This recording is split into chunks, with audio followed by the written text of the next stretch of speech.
ከ26 ክፍለ ዘመናት በፊት ዓለም ገና በጨቅላነቷ ሳለች 4 ነቢያት የዛሬዋን ኢራን ዕጣ ፈንታ በብራና ላይ ከተቡ።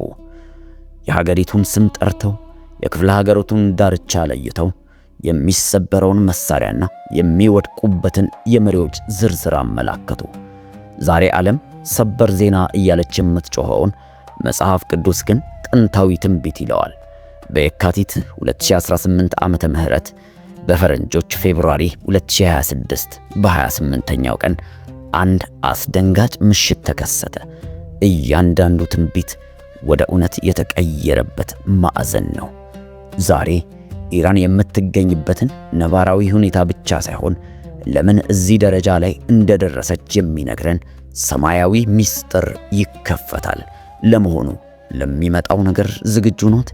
በዚህ ቪዲዮ ላይ አስደናቂና አስገራሚ ነገሮችን ትሰማላችሁ።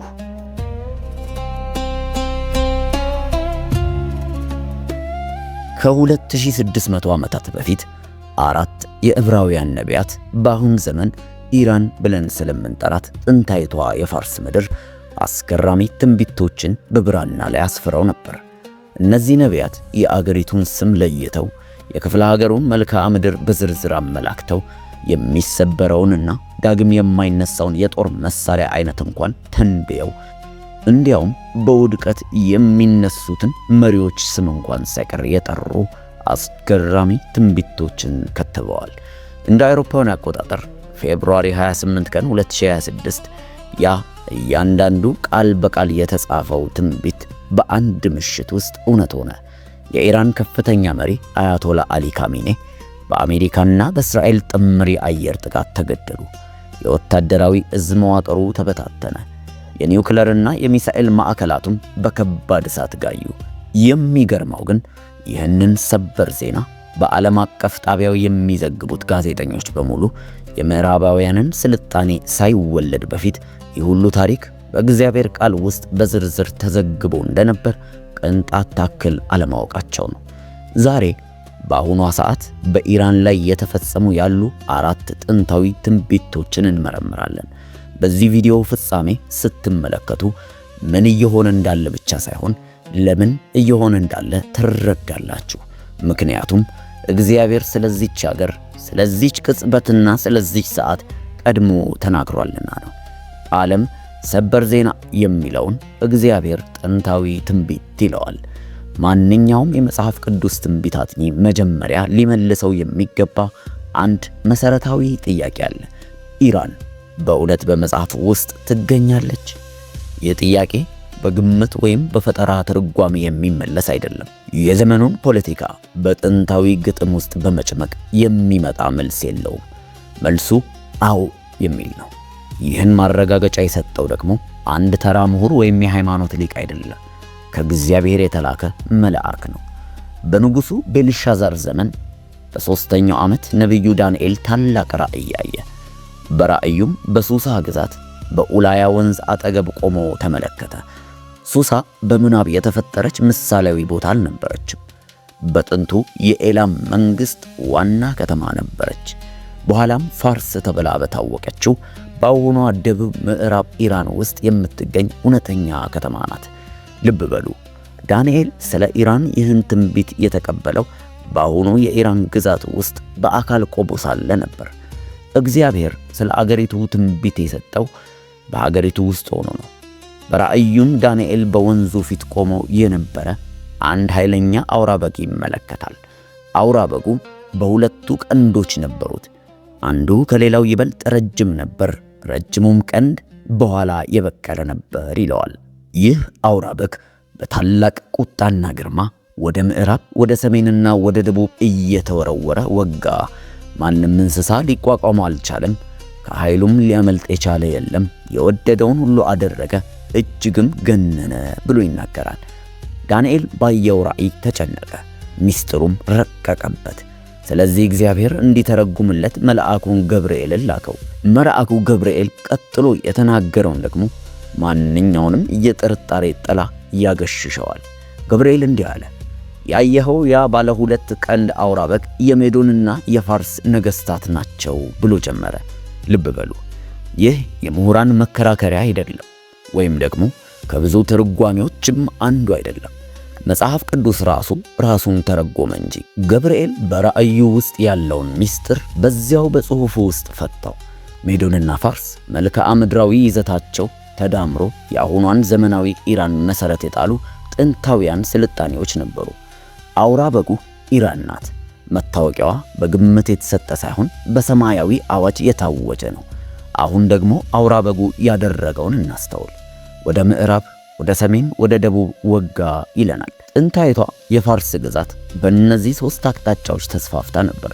ወደ ምዕራብ እስከ ባቢሎን፣ ሊዲያና ግብፅ፣ ወደ ሰሜን እስከ ካውካሰስና መካከለኛው እስያ፣ ወደ ደቡብ ደግሞ እስከ አረቢያና የፋርስ ባሕረ ሰላጤ ድረስ። ይህ የጥንታዊ ዓለም አይቶት በማያውቀው ግዙፍና ኃይለኛ መንግሥት ተደራጅታ ነበረ። የአሁኗ ኢራንም ያንኑ ፈለክ ትከተላለች።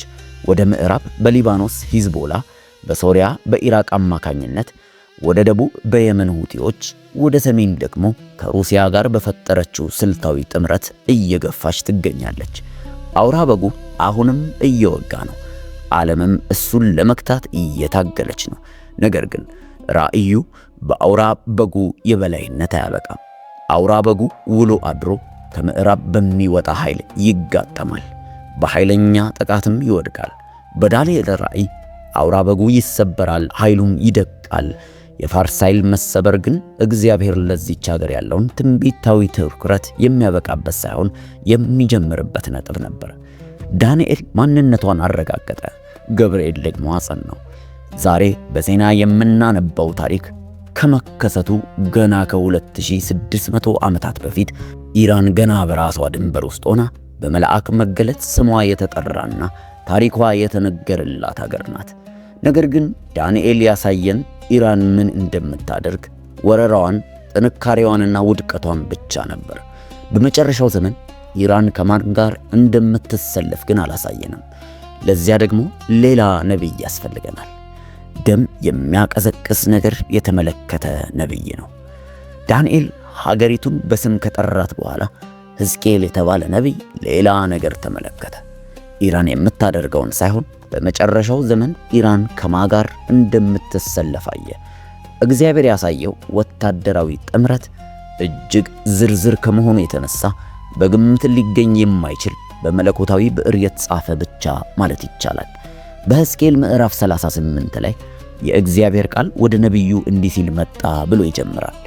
ፊትህን በሜሼክና በቱባል ዋና መስፍን በማጎግ ምድር ላይ በጎግ ላይ አድርግ አለ። ይህ በዚህ ሰዓት በመላው መጽሐፍ ቅዱስ ውስጥ እጅግ በጥልቀት ከተጠኑ ትንቢቶች አንዱ ነው። ጎግ በመጨረሻው ዘመን የሚነሳ በእስራኤል ተራሮች ላይ ግዙፍ የጦር ጥምረትን የሚመራ መሪ ነው። ማጎግ ደግሞ ግዛቱ ናት።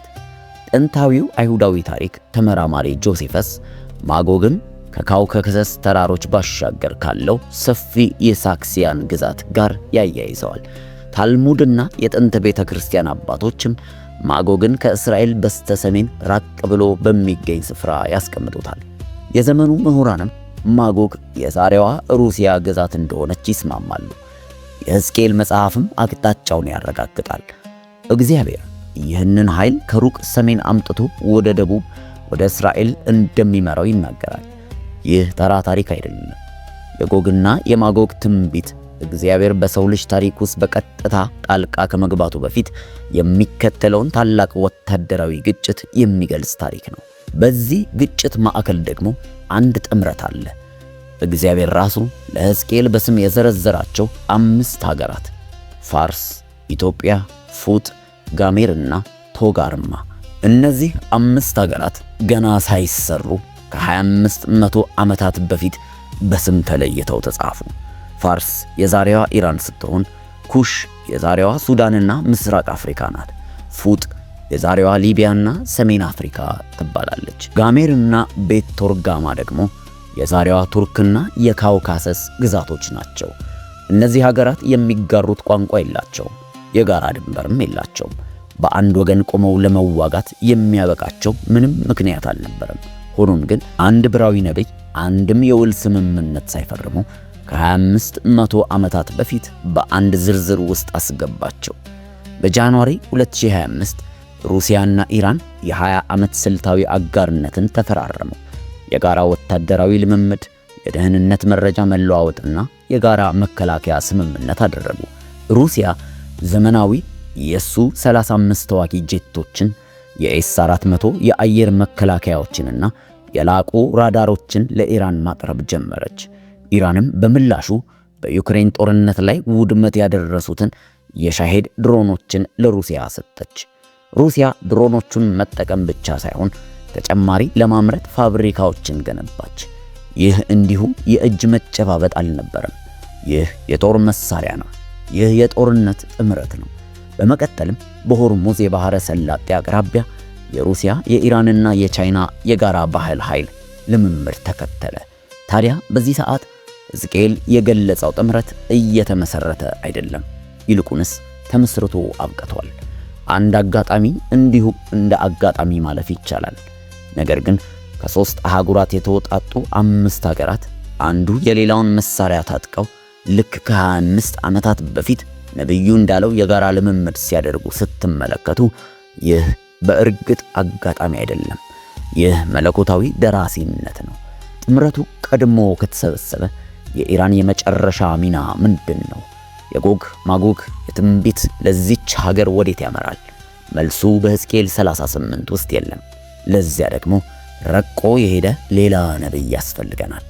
እርሱ ሀገሪቱን በስም መጥራት ብቻ ሳይሆን በሀገሪቱ ውስጥ ያለውን ቀጠና ለይቶ መሳሪያውን ጠቅሶ በዚህ ፍርድ ውስጥ ሁሉንም ነገር የሚቀይር ምስጢር አቀረበ። ኤርምያስ የጥንቃቄና የዝርዝር ነብይ ነው። ሌሎች ነቢያት ታሪኩን በደመ ነፍስ ሲያሳዩ፣ ኤርምያስ ግን እስከ ከተማዋ፣ እስከ ንጉሷና እስከ ክስተቶቹ ቅደም ተከተል ድረስ ዘርዝሯቸዋል።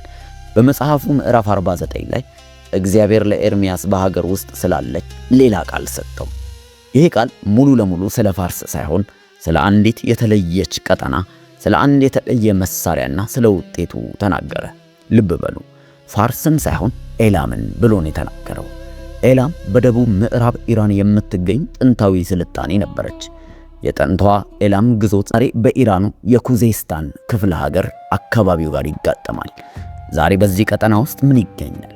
የኢራኑ የቡሽር ኒውክለር ማዕከል፣ የኢራን ዋና ዋና የባሊስቲክ ሚሳኤል ማምረቻና ማከማቻ ስፍራዎች፣ የኢራን የረጅም ርቀት ጥቃት ጀርባ የሆነው ወታደራዊ መሰረተ ልማት የሚገኘው እዚያው ነው። ኤርምያስ ወደ ግዛቱ አላመለከተም። ያመለከተው ግን ወደ ክፍለ ሀገሩ ነው። የጠቀሰው ክፍለ ሀገር ደግሞ በትክክል መሳሪያዎቹ ያሉበት ስፍራ ነው። የኤላም ቀስት ብሎ ይጠራዋል። ቀዳሚ መሳሪያቸው ነበር። የኤላም ቀስተኞች በጥንቱ ዓለም እጅግ የሚፈሩት በዚሁ ቀስታቸው ነው። ቀስቱ ኤላም ኃያሏን በሩቅ እንድታፈርስ የሚረዳ መሳሪያ ነበር። ዛሬ ባሊስቲክ ሚሳኤል የሚያደርገውም በትክክል ያንኑ ነው። የኢራን ዋና መሳሪያ የሚሳኤል ፕሮግራሟና የኒውክለር አቅሟ እንደሆነ ይታወቃል። ገዳይ ኃይልን በሺዎች ከሚቆጠሩ ኪሎ ሜትሮች ባሻገር የማሳረፍ አቅም ዓለም ለብዙ አስርተ ዓመታት ለመክታት የደከመው የጦር ኃይላቸው መመኪያ፣ እግዚአብሔር ግን እሰብረዋለሁ አለ። እንደ አውሮፓውያን አቆጣጠር በጁን 2025 በነበረው የ12 ቀናት ጦርነት የኢራን የአየር መከላከያ መዋቅር በስልት ወደመ። ያ መከላከያ ለነዚያ መሳሪያዎች ጋሻ ነበር ማለት ይቻላል።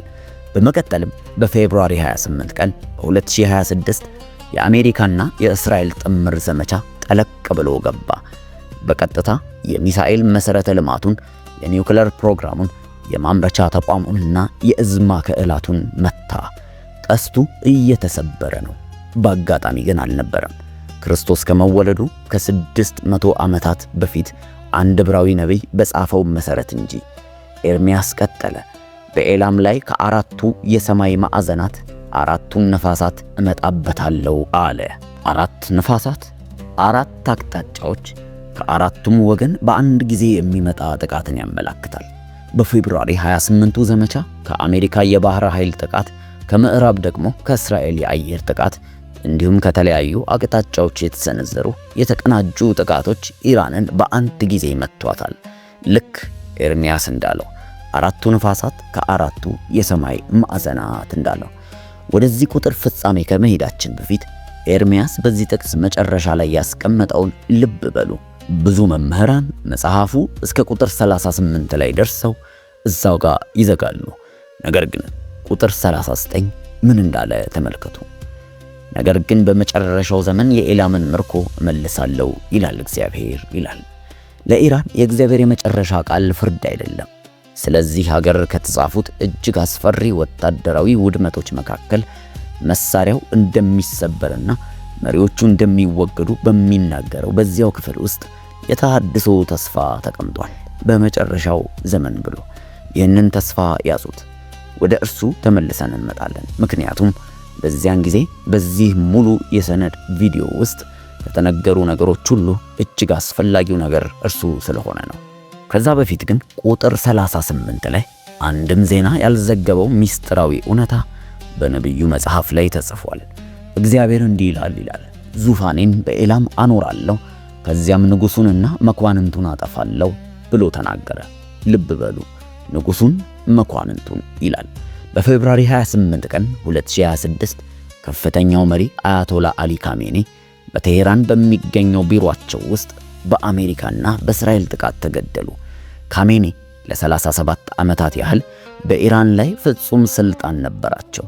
ይህም በመካከለኛው ምስራቅ ካለ ከማንኛውም መሪ በላይ ረጅም ጊዜ ነው። እሳቸው ንጉሡ ነበሩ። በወታደራዊው፣ በዳኝነቱ፣ በኒውክለር ፕሮግራሙና በሃይማኖታዊ መመሪያው ሁሉ ላይ የበላይ ነበሩ። ንጉሡ ብቻቸውን አልወደቁም። የኢራን የመንግስት ሚዲያ የካሜኒው ሴት ልጃቸውና አማችና የልጅ ልጃቸው አብረው መሞታቸውን አረጋግጧል። ከቤተሰባቸውም ባሻገር ጥቃቱ የኢራንን ወታደራዊ የደህንነት መዋቅር የሚዘውሩ በርካታ ከፍተኛ አዛዦችን እንደቀጠፈ ይናገራሉ።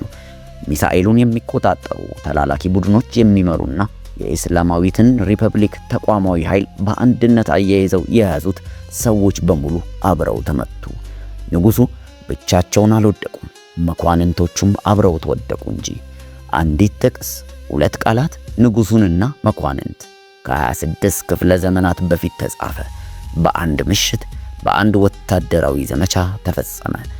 ለ3 አስርት ዓመታት ኢራንን በሃይማኖታዊና ወታደራዊ ጭቆና ቀጥቅጦ የያዘው የብረት እጅ በጥቂት ሰዓታት ውስጥ ተሰበረ።